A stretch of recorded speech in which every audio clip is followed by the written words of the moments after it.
আসসালামু আলাইকুম। আমি আজ বানাবো চিকেন কোপ্তা কারি রেসিপি। তার জন্য আমি এখানে চিকেনগুলো মিক্সারে ব্লেন্ড করে নিয়েছি। এই যে আমি এইভাবে ব্লেন্ড করে নিয়েছি। তারপর আমি ওর মধ্যে একটু নুন দিয়ে দেব। আমি আগে থেকে একটা মাঝারি সাইজের পেঁয়াজকে ছোট ছোট করে কেটে রেখেছিলাম, আর সেটা দিয়ে দেব। 2 টেবিল চামচ বেসন দিয়ে দেব। 1 টেবিল চামচ চিলি ফ্লেক্স দিয়ে দেব। আপনারা চাইলে এখানে কাঁচা লঙ্কাটাও দিতে পারেন। আমি কাঁচা লঙ্কাটা স্কিপ করেছি। আপনাদের যেটা ভালো লাগবে আপনারা সেটাই দেবেন।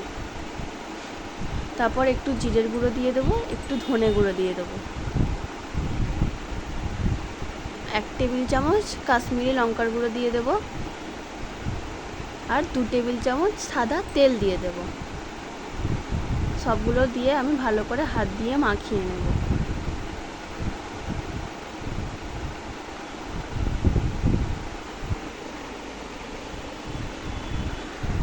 আপনারা একবার ট্রাই করে দেখবেন।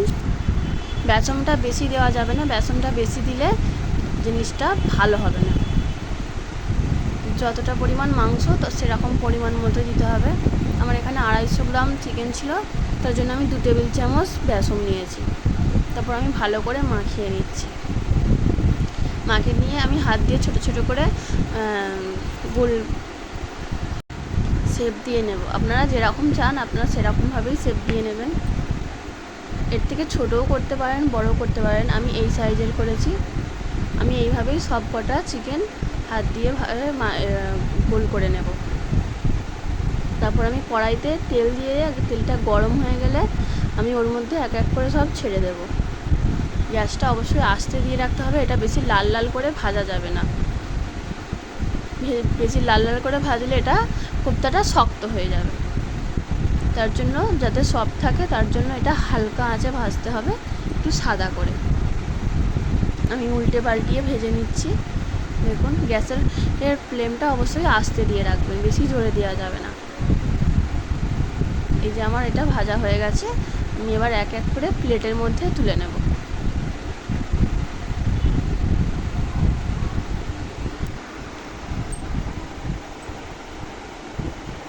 এবার আমি বেশি লাল লাল করে ভাজিনি, আপনারাও ওইভাবেই ভাজবেন। তারপর যে তেলটা থাকবে সেই তেলের মধ্যে আমি কিছু ফোড়ন দিয়ে দেবো। অল্প করে একটু জিরে দিয়ে দেবো, গোটা জিরে। 6টা এলাচ দিয়ে দেবো, একটা দারচিনি দিয়ে দেবো। তারপর আমি আগে থেকে একটা পেঁয়াজকে মিক্সিতে ব্লেন্ড করে নিয়েছিলাম, বেশি পেস্ট করিনি, হালকা দানা দানা থাকবে সেরকম অনুযায়ী। তারপর ওটাকে নাড়িয়ে নেব। নিয়ে 1 টেবিল চামচ আদা রসুন বাটা দিয়ে দেবো। আদা রসুনের যতক্ষণ কাঁচা গন্ধটা না যায় ততক্ষণ এটাকে ভালো করে কষিয়ে নিতে হবে। আদা রসুনের গন্ধটা চলে গেলে তারপর আমি আগে থেকে কাজু বাদাম এবং চারমগজ পেস্ট করে রেখেছিলাম সেটা দিয়ে দেব। দিয়ে আবারও ভালো করে মিক্স করে নেব। এটা যত ভালো করে কষিয়ে নেবেন ততটা এটা খেতে টেস্ট হবে। এর মেন হচ্ছে কষানো। এটাকে ভালো করে মশলাটাকে কষিয়ে নিতে হবে।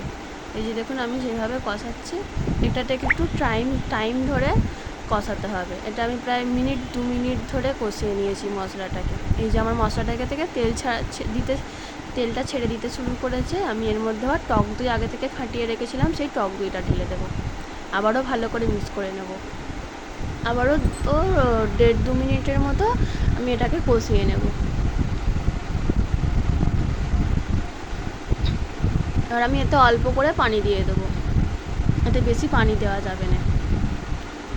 এই যে দেখুন আমার কীরকম তেলটা ছেড়ে দিয়েছে। তারপর আমি ওর মধ্যে যেহেতু কোপ্তাতে নুন আছে তার জন্য আমি এতে অল্প করে নুন দিচ্ছি। আমি একটুখানি নুন দিয়েছি, একটুখানি জিরের গুঁড়ো দিয়েছি 1/2 টেবিল চামচের মতো, একটু গরম মশলা, আর আমি কালারটা আসার জন্য আমি কাশ্মীরি লঙ্কার গুঁড়োটা দিয়েছি।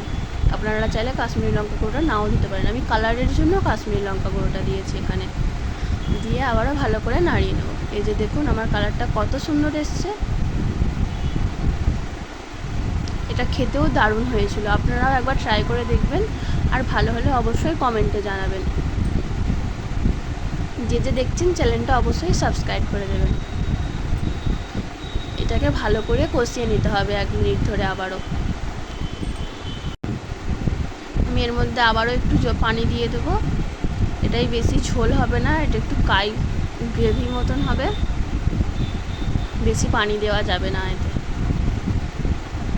আমি একটুখানি পানি দিয়ে আবারও ভালো করে নাড়িয়ে নাড়িয়ে কষিয়ে নিচ্ছি।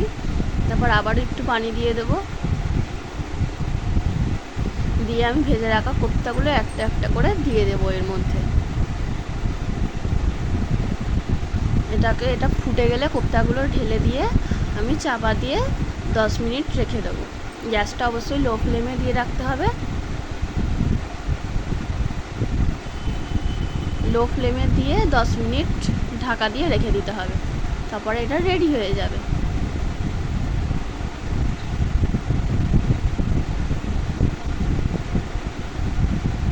এই যে দেখুন, এটা আমার রেডি হয়ে গেছে, কত সুন্দর কালারটা এসছে। এটা খেতেও সেরকম টেস্টি হয়েছিল। আপনারা অবশ্যই একবার ট্রাই করে দেখবেন, আর ভালো হলে আমাকে কমেন্টে জানাবেন। এই যে এটা আমার রেডি। এটা দেখতেও যেমন দারুণ হয়েছিল, এটা খেতেও টেস্টি হয়েছিল। আসসালামু আলাইকুম।